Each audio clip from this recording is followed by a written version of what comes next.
Facing a surging pandemic and struggling in the polls, President Trump today for the first time is suggesting the November election, just 96 days away, be postponed.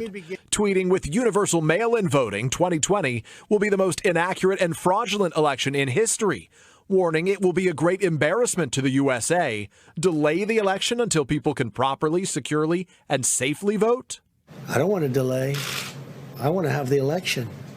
But I also don't want to have to wait for 3 months and then find out that the ballots are all missing and the election doesn't mean anything. But the president has no power to delay a general election. The Constitution says it's up to Congress to set the date.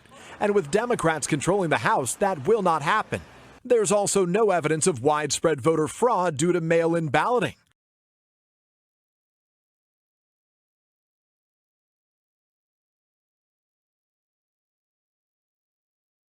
Gauteng Health MEC Bandile Masuku and his wife Loyiso have been placed on special leave of absence. This together with the presidential spokesperson Kusela Digo, they will be subjected to the Provincial Integrity Committee of the ANC.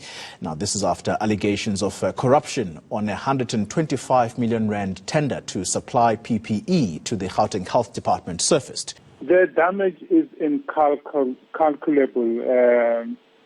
Toli. Not just to the Gauteng government or to David Makura, but to the ANC as a whole and to President Ramaphosa, if not to the country as well.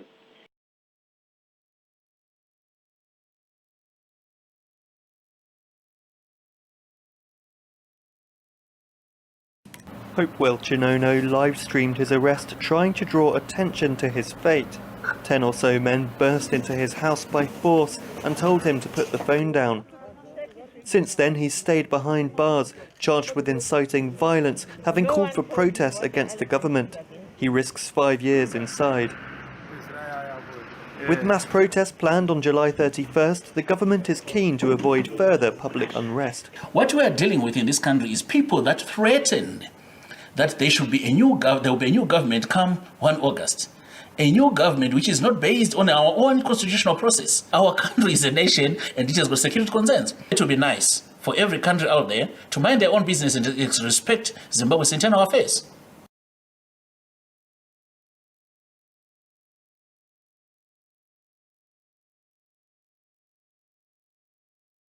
South Korea's Unification Ministry has approved the shipment of some $670,000 worth of quarantine supplies for COVID-19 to North Korea. The permission was given on Thursday. The ministry said the items will be sent by an Inter-Korean Economic Cooperation Institute, but it did not mention exactly who would receive the shipments. This marks the first time that a South Korean group has been given permission to send items to the North after Lee In-young formally became Seoul's unification minister this week. The newly appointed minister has stressed that Seoul is willing to work with Pyongyang to tackle the coronavirus outbreak in the regime.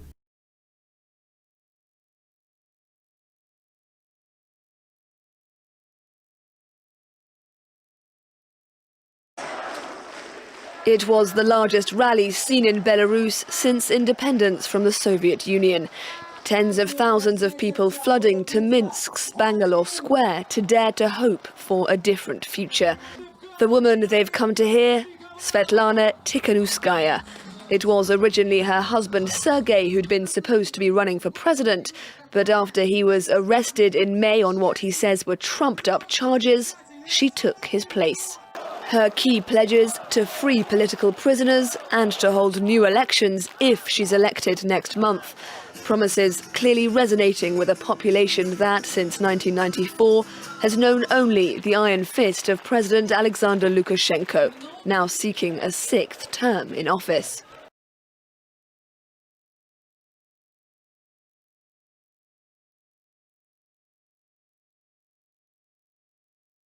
Fed-up police have given anti-mask protesters short shrift. 2 were arrested and more than a dozen fined after a stunt at the shrine. He refused to respect the health of others, so police were forced to do it for him. In the middle of a pandemic, do you think it's appropriate not to be wearing a mask? Led away in cuffs, the man is taken into custody alongside a female companion who refused to give her name. We were exercising. Across the road, another man is questioned. Democracy wins! Democracy always wins. After earlier making a run for it. We don't have freedom of speech. Anything we see on Facebook is deleted. We're carrying in our homes for 0.5% of the population. This man, one of 18 fined at the Shrine of Remembrance today. I'm going to fight it. I'm not going to pay it. Turning up for a protest that didn't happen after a group claiming to celebrate Australia Day was moved on after dawn.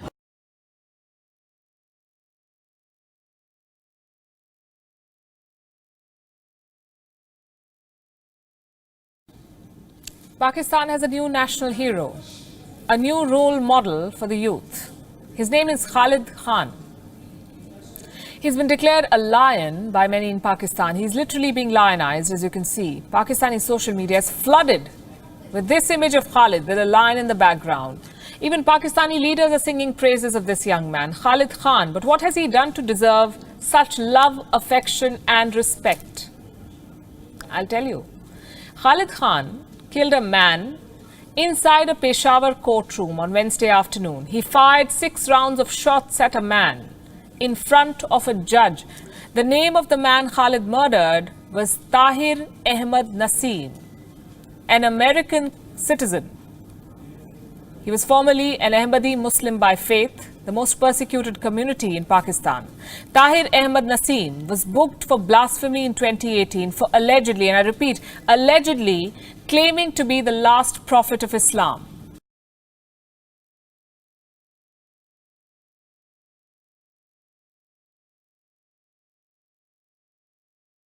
4:29 this morning.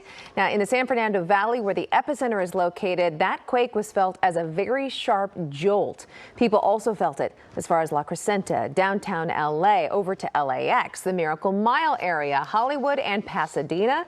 So far, there have been no immediate reports, thank goodness, of any damage or injuries. And this video that you're looking at here, this is video of the shaking right in our studio here in Glendale. You can see Brandy and I, those heavy lights and equipment above us were just swaying right above our heads, and we just gripped that desk. We were ready to jump under it, but it stopped, and we didn't have to after about 5 to 6 seconds there. Yeah, thank goodness it was just a 4.2.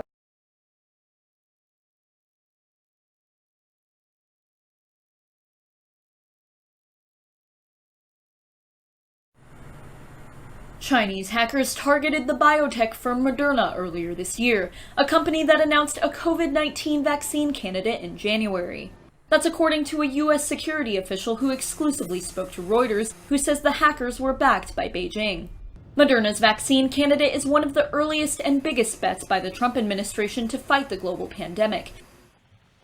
Good morning. This comes after the Justice Department last week revealed an indictment against 2 Chinese nationals accused of spying. The indictment listed 3 targets based in the U.S. working on COVID-19 research, one of which was known to be working on a vaccine in January. Moderna confirmed to Reuters that it had been in contact with the FBI and was made aware of, quote, information reconnaissance activities by the group in last week's indictment.